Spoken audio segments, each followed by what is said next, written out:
აფხაზეთი ჩემთვის ტკივილია, მონატრება, რადგან შეხება მქონია ბავშვობაში, ომის მერე, შემდგომ პერიოდში და დღემდე მონატრებით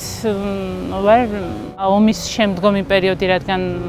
შეხება მქონია და ის დანგრეული სახლები, ის რაღაცა ტკივილთან ასოცირებული ხალხი და ზოგადად ეს რაღაცა ვიცი,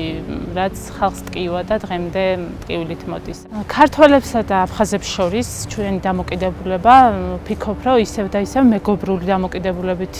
შეგვიძლია აღვადგინოთ, იმიტომ რომ ბავშვობაში შეხება მქონია და მტრულად ვერ გავიხსენებ მათ დამოკიდებულებას, იმიტომ რომ მეგობრობდით, ვთამაშობდით ერთად და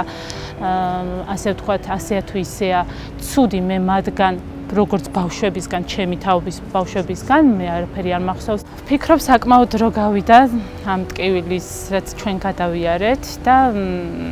მინდა მეგობრობა შემოგთავაზოთ და მთელი გულით ერთად ვიყოთ და ერთად ვიზრუნოთ ჩვენს კუთხეზე.